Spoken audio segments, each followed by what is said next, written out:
They say everything's bigger in Texas, and this weekend really proved that. We have a new driver causing a big splash all weekend, the Tifosi celebrating a massive Sunday and a massive birthday for the hottest guy on the grid, Lando having even a bigger turn one blunder than ever before. That and a potential big announcement this weekend in Mexico, and so much more on this episode of the Eaton Asphalt Podcast, episode 160.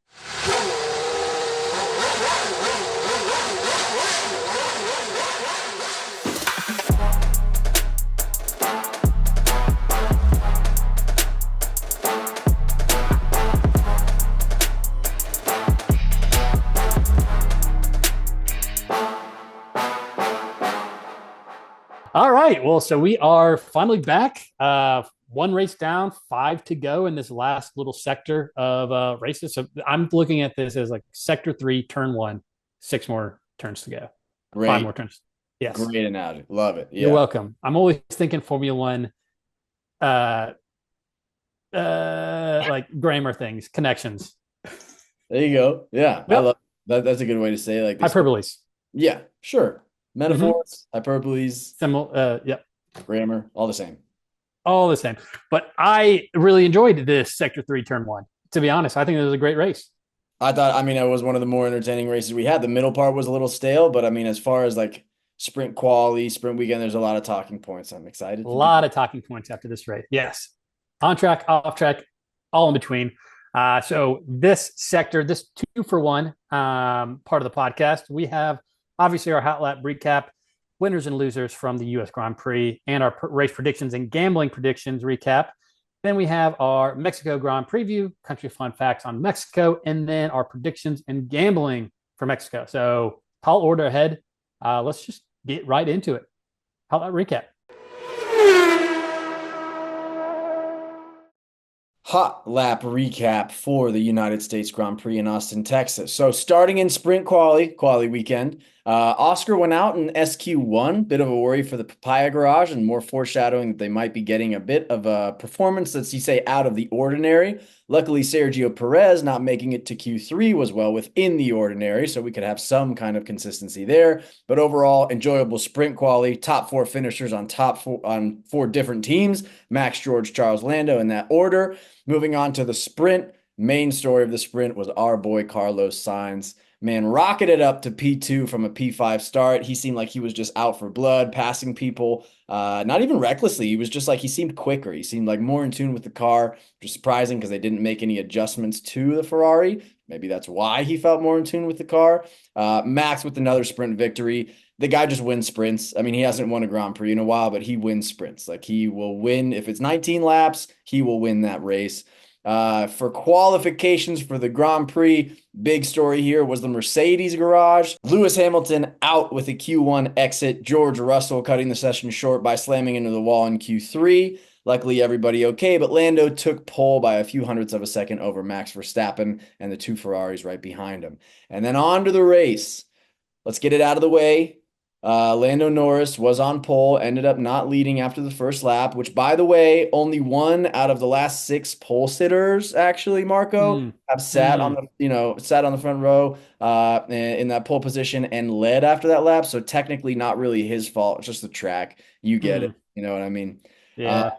A bit of a blunder early, fighting with Max into turn 1. Charles runs by, and we had another through goes Hamilton, but it was through goes Charles. Charles led for the majority of, basically the whole race after that. Lewis Hamilton went back-to-back disappointing days by beaching his car in the gravel, same spot his teammate went off the day earlier. Mid part of the race, pretty quiet. Ferrari, excellent form, pulling ahead with no mistakes. Had top 2 steps of the podium basically locked down in scarlet red. It wasn't up until the last 4 to 5 laps where we got the final battle for the last step on the podium. So it got a little chippy. Lando and Max kind of going at it. Lando up in Max's mirrors, up on his brake light. Lando went for a pass. Max defended. They both went off track. Unfortunately for Lando, that was his 3rd and final warning for going off track. So he got a 5-second penalty, getting ahead of Max by 4. I think it was 4.1 seconds. Didn't matter. Max joined the Ferraris on the podium, and after the points were distributed, Charles trails Lando by only 22 points with 5 races left. Ferrari trails Red Bull by only 8 points. Marco, correct me if I'm wrong. Is it a clear path for the Ferraris to get P2 in the Constructors' Championship right now? Are we there? No, no. Okay. I do not like how everyone's like Ferrari's back. They're going for it? It's been one race where they've been a 1-2. Let's like let's lower our expectations. I don't like all this. I think this is just like we need a little bit more than one race for us to be like Ferrari's got this in the bag. Counterpoint. Ferrari's got this in the bag. Yeah, thanks, dude. I appreciate that. I appreciate. I mean, pretty ideal weekend for your boys. We'll talk about actually. Why don't we just switch from here, go into winners and losers, and you can guess who our first winner is going to be. All right, let's move from our hot lap recap to our winners and losers. Let's get it out of the way, buddy. All hats off to the Scarlet Knights, the Scarlet Knights of Ferrari, That's what they always call them. the Rutgers Ferrari team. One of two teams that didn't change the car. It looked like the only team that had everything just completely rolling. Drivers were in tune with the car was acting the way that they wanted it to. It's 43 points from the Grand Prix and an extra 12 points from the sprint, 55 points from the weekend, by far the most out of any team. Basically 3 points away from getting the maximum points that that are possible to get at a Grand Prix. Is that true? Yeah, there was Nice. stuff. Yeah. Wow. Who got the fastest lap? Esteban Ocon. So 4 points. Dude, obviously. How could I forget that? But yeah, I mean, obvious winners. It seems like, like we said, Ferrari's just got this in the bag. Congrats on P2 and the constructors. All right. Let's move on. I don't want to hear this.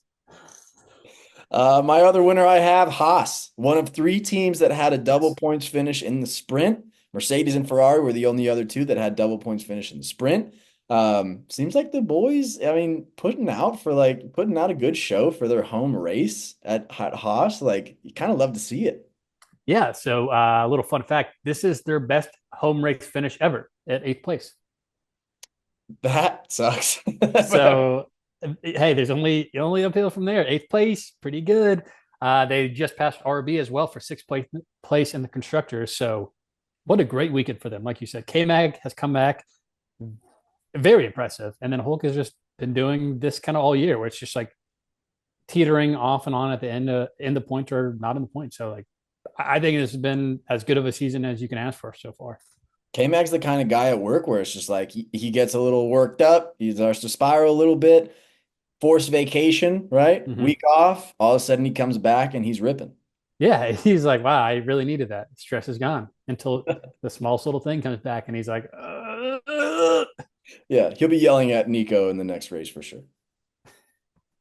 Other winner that I have, Pierre Gasly, best finish of the season, P7, and Esteban, fastest lap. So the Alpine garage went from P9 in the Constructors' Championship to P9 in the Constructors' Championship. yeah. Close the gap a little bit. I think the best part of this was just like, I haven't watched Drive to Survive in the last couple of seasons. Like I need to get around to it. I think I'm 2 seasons behind at this point, but this is a Drive to Survive written all over it. Like, oh my God, like they don't show you the results during the race. They just show like, oh, it's crazy pandemonium during the race.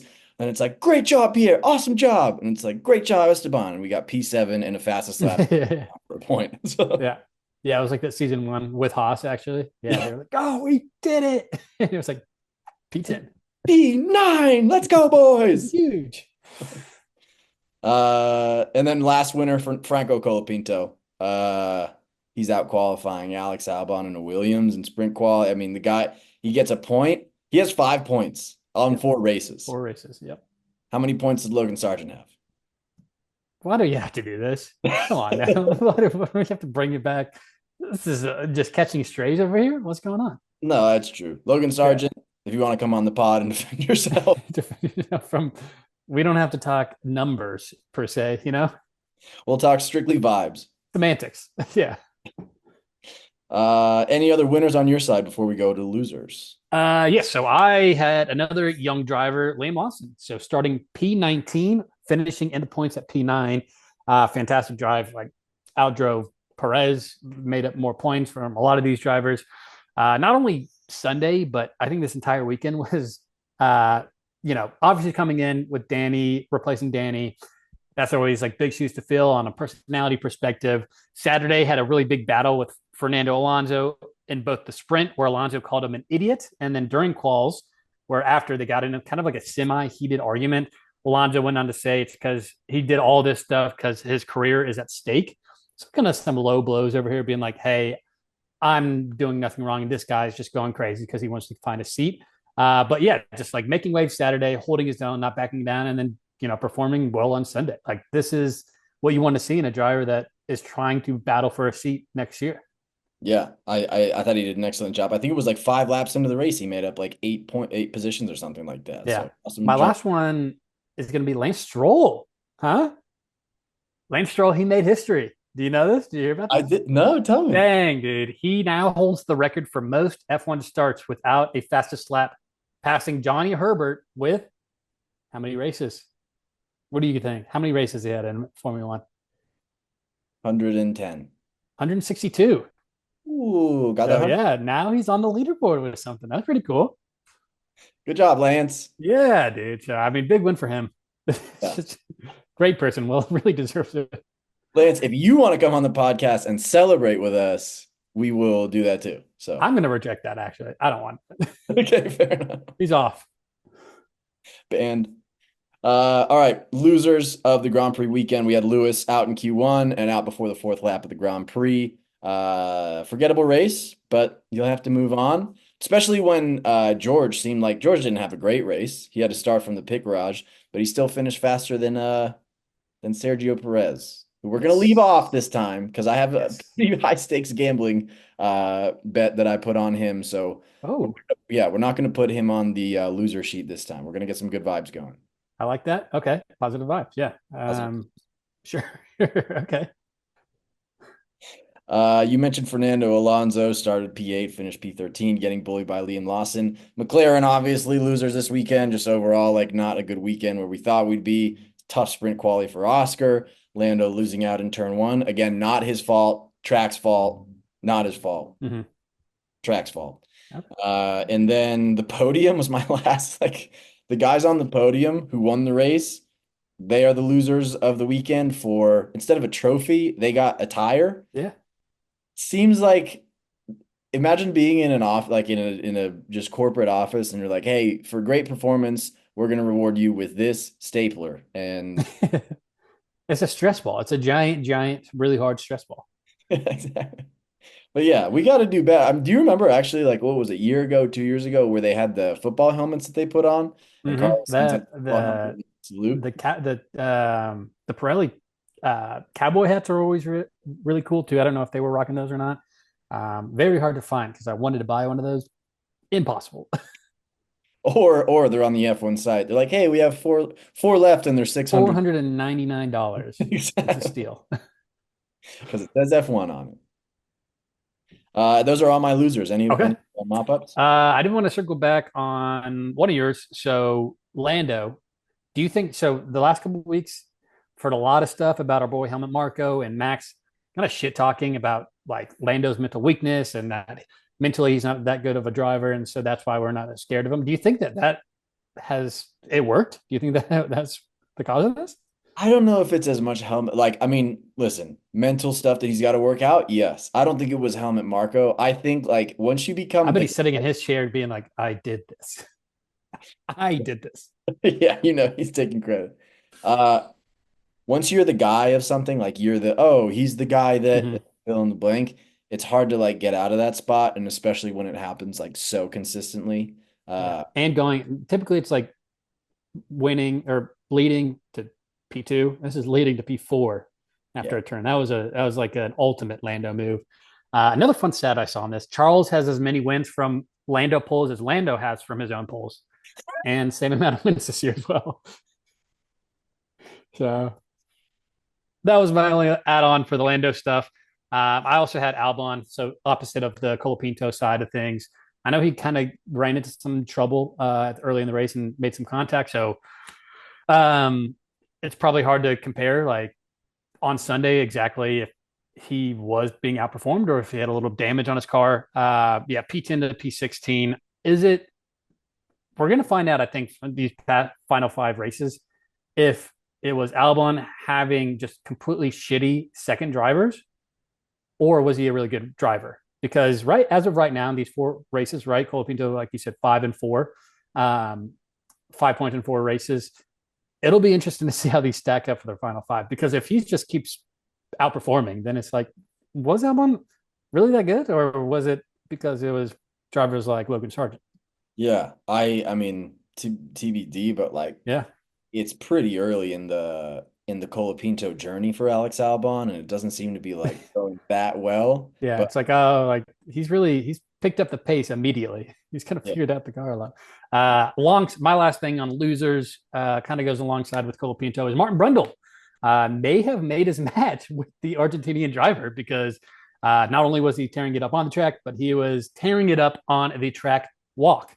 Obviously, Martin Brundle is known for not taking no for an answer and being very aggressive on getting people to respond back to him, which he did try with Franco, and Franco just did not even drop a pace. Straight by him, cold shouldered him after I think Brundle got out 15 questions in 14 seconds and did not face him at all. So shout out to him. Very rare that people can just be like, I'm not going to talk to you. yeah, this should become a bit like for like Colapinto Oh, dude, walk, Martin will put hands on him. just keep walking by him Yeah, slowly, and then when he's asking you a question, just speed by him. speed Yeah, up, dude. let too. I think he will grab him. I'm pretty sure. It's like, hey, I'm talking to you, buddy. Yeah, someone in the Williams garage needs to be like, "Hey, here's what you're gonna do. See that guy with the mic that says Sky on it? Go walk by very slowly to him. He's gonna say he hasn't met you." That was like, "Oh, excuse me, we haven't met before." Franco's like, "All right, see ya, dude." We're not going to meet right now. I know we're gonna keep this going. Uh, Yeah, that does it for my final losers. all right. Well, let's go from our race winners and losers to our race and gambling predictions recap for the United States Grand Prix.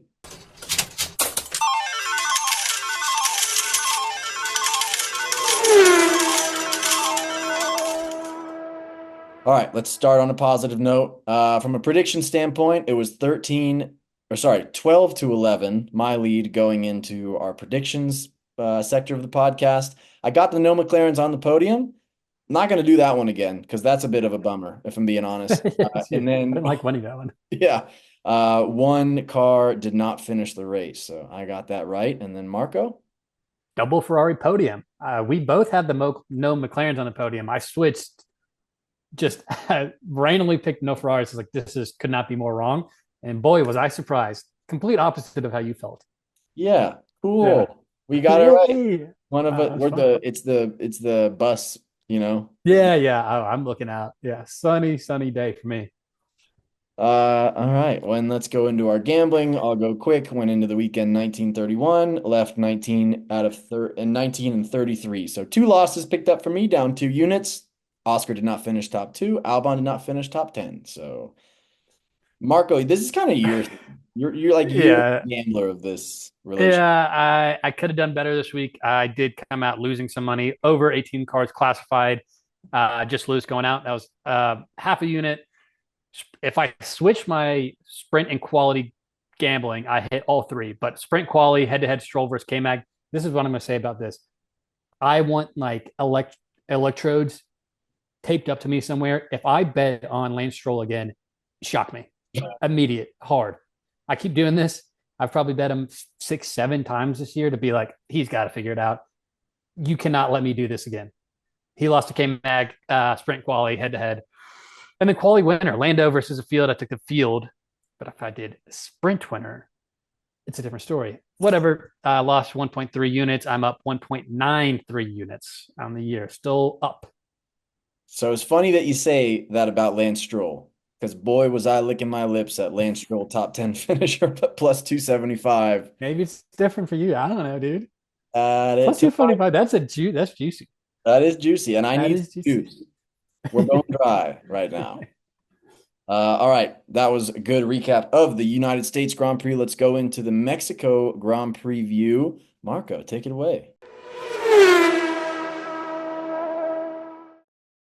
All right. The Mexican Grand Prix at Autodromo Hermanos Rodriguez. I believe those are two brothers the track is named after. Don't fact check me. Pretty short circuit, 4.3 kilometers, 17 laps. There are three DRS zones here, so we should see a good amount of action with this being a short track. A lot of DRS zones. The fastest time on this track, seen in an F1 car, is just under a minute 18 seconds. So we are going to see some quickness. Like I said, this was done by Bottas in 2021. Because it's so short, we do more laps. So we're going to go around 71 times around the high altitude track, which is about 1.2 miles above sea level. Since it's such high altitude, the thinness of the air plays a huge factor here. So something to keep an eye on. And then the very fast final corner, along with a long straight finish start to start the lap, is very similar to Monza. But unlike Monza, Parabolica, Mexico's Paratalda curve is slightly banked. So it's just going to be even more quick, a lot speedier going into that straight. So with that being said, our weather is going to be 74 on Friday, 71 on Saturday with a 25% chance of rain, and 70 on Sunday. Okay. I can't wait to see. There's something really special about that Mexico track where you get to see the bleachers that are like parted and then the track Oh, goes. yeah, go right there. Yes. That's sick. Something around there. Yeah. It's like parting of the seas, That's true. Yeah. you know?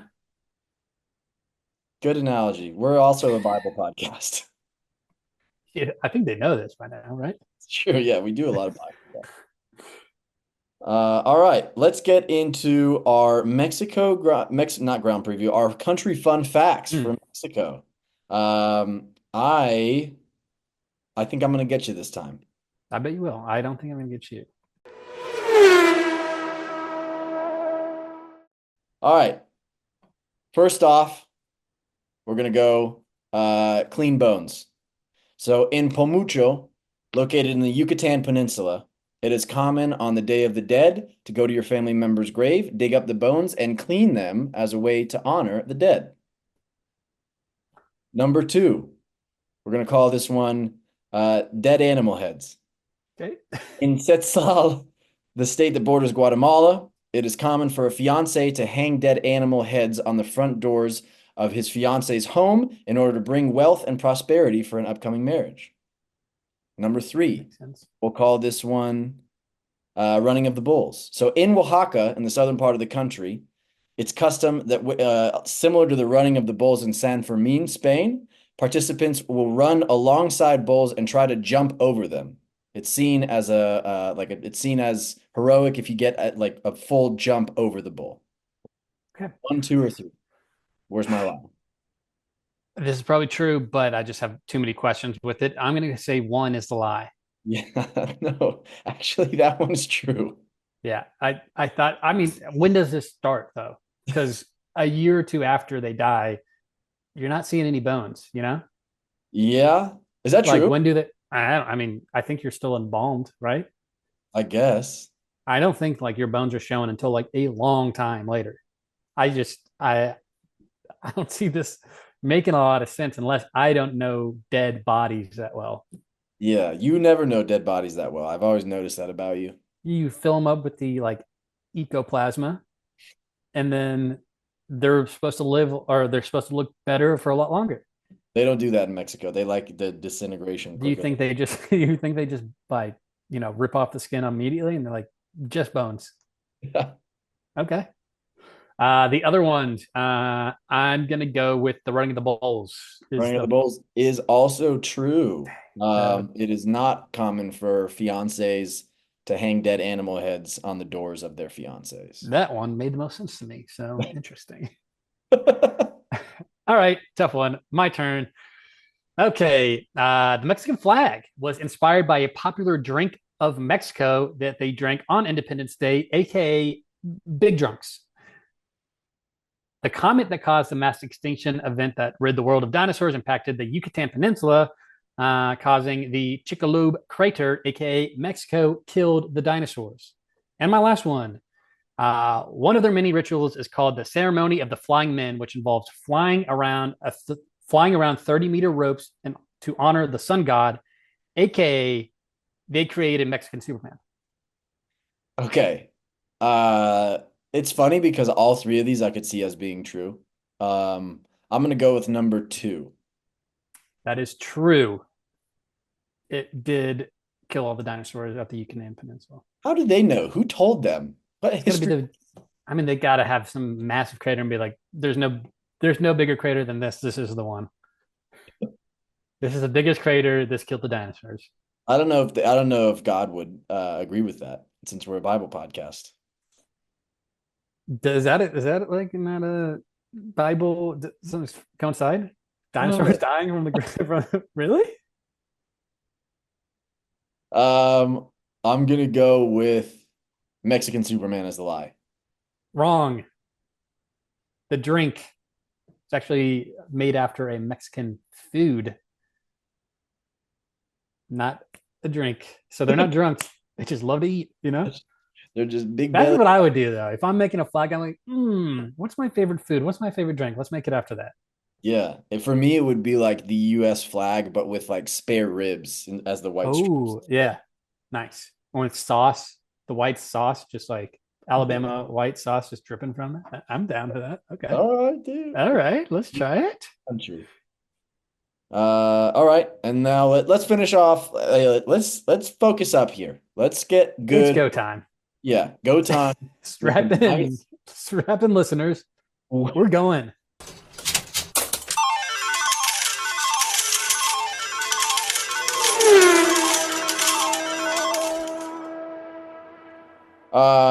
Let's talk gambling. Let's win the people some money. As Yes. it sits right now, I am down 15.33 units with a record of 19 and 33. Time to turn it around. How do you turn around a big hole? You bet big. So this Okay. is I'm gonna go all positives here. My shortest odds are Sergio Perez top six win or top six win, finishing top six, 1 unit plus 125. He's in Mexico. The crowd's behind him. He's had horrible results in Mexico before, as I'm just now remembering, but this time it's for him. McLaren car winner, 1 unit at plus 175. So one of the boys taking home the win, restoring order to the F1 season. And I'm also going to go Mercedes fastest lap, half a unit at plus 550. So that's a big one. That's coming home. Okay. Yeah. All right. I don't hate that at all, actually. All right. I got a handful too. I'm throwing some steak in here. Number one, Max top three in quals, minus 185, 2 units. I'm going to go ride the Liam being hot train. Yuki or Liam over Yuki plus 110, 1 unit there. Lewis over George plus 110, 1 unit there. And then everyone's riding the like very heavy Ferrari's back. They're going to kill it and they're going to win the whole thing. Charles not in the top three, plus 160, half a unit there.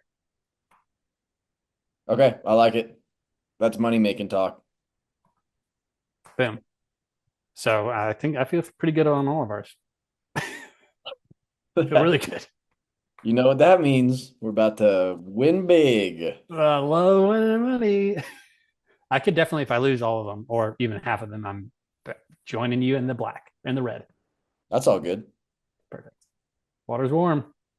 And let's finish out with our race predictions. I went last time, so Marco, you can go this time. Okay, you're gonna love this. You're gonna love this. Okay, where is this?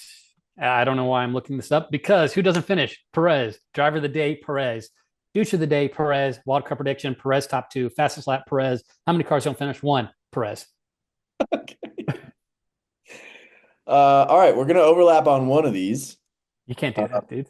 Okay, fine. I was gonna put driver of the day, Sergio Perez. I'm not gonna do that. I'll put it as Max Verstappen, his teammate. Who doesn't finish? Oscar Piastri, driver of the day, now Max Verstappen. Douche of the day, Yuki Tsunoda, getting into it again with Perez. Double Red Bull podium. Yeah, sure. Okay. All right. Yeah, okay. Fastest lap, Liam Lawson made up for it there. And 4 cars not to finish this race. Okay. All Mine right. looks nice. I don't know why I was looking for mine. It's pretty easy. Like, where is this? Where is? Oh I yeah, can't find. Oh yeah. my There it answer is. for all of them is Perez. I mean, that's like a good bet. You're gonna get one of these. One of these is gonna happen. Yeah, you think, right? All right. Well, that's it. That was an efficient twofer, but went a little long. So appreciate everybody for listening. Go from US to Mexico, the classic pilgrimage we all make to find a better life. I do want to say, if you follow us on Patreon, there's a few things that I did leave out on the U.S. Grand Prix that I wanted to bring up last minute here. So if you're a Patreon, stick on. This is a bonus stuff. What are your thoughts on the Lando penalty? Obviously, I saw a side by side battle between George and Valtteri, virtually identical at turn 12, with George being in the same boat as Max, Bottas being the same as Lando, yet complete opposite penalties. George gets a penalty for passing Bottas from the inside. Lando passed from the outside. On top of that, Max didn't get a penalty on lap one where he did something similar to Lando, not giving enough room. And on top of that Piastri got a similar penalty against Gasly on Saturday where he passed him and got a penalty for not giving enough room. With all that being said, thoughts? Well, just for our Patreon subscribers, thanks for joining everybody to these Patreon. These other guys, idiots. I think I'm in the same boat as you where it's just like I did not see that as a penalty based off of other it's just like I honestly, man, How'd they stewards choose? How do they choose that? Yeah. stewards of races, it feels like it's a coin flip a lot of the Yeah. time. So okay, so great that somebody did something basically similar. We can't just give like no penalties ever, right, for this, which or like all penalties. I guess you could, but like they don't. It to me, it was like their ultimate ace in the hole was Lando had track limits warnings already. So it was just like, Yeah. oh, we don't even have to, we're going to take the easy way out. We're not even going to talk about this because Lando is going to get penalized anyway. So we're going to close a blind eye. But like, yeah, Max passing Lando seemed like he went off the track. It seemed like I was surprised that didn't, get some kind of call off for like running somebody off the track like that. But That's the max turn right there, is just braking as late as possible, and having like a really slow wide turn because the other person can't go around you. You're going to be ahead of the apex because you're braking so late. It's kind of a win-win. And then you can use that, hey, he's outside of the track if he passes me because I brake so late and he couldn't, there's nothing he could do. It's a yeah. genius plan until they do something about it, but they haven't. Then when they do something about it, they're gonna like Red Bull's gonna be able to say, well, there's precedent for this that you didn't do it about it. The last didn't do anything about it the last several Last times. 3 years. Yeah. Against Max. Yeah. I will say, with all this being said, and I was being like, this isn't really clear. I guess we're idiots because Christian Horner says the rules are quote unquote crystal clear. Oh, So crazy, dude. sorry. Dude, do you guys not read the rule book? Because pretty simple. We deserve not to get penalized, and they did. Universally, that's what we want. Yep, that was about it. I was going to also talk about the Red Bull second seat conversation, but I think that'll probably make more sense next week after probably a an announcement is going to be. Everyone's expecting an announcement to be made about old Sergio hanging up the tires. Yep. Yep, that's what the saying says. That everyone says. Didn't he do the old like Jordan Belfort meme where he's just like, I'm not fucking leaving? When he like re-signed. I think he like re-signed Yeah, yeah, kind of similar. Yeah, that. So it was like, all right, if you do that, you can't at least not same season. They still got races left. Like, what are we I don't doing? know if he has a choice. you know?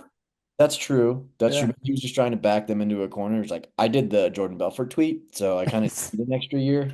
So kind of stuck here. I'm a man of my word. But all right. Well, a little bonus for the Patreon subscribers. Thanks for sticking around, everybody. Sticking up. Yep. All right, see you on the other side of the Mexican Grand Prix. See ya. See ya. Hey, thought you could leave without saying goodbye.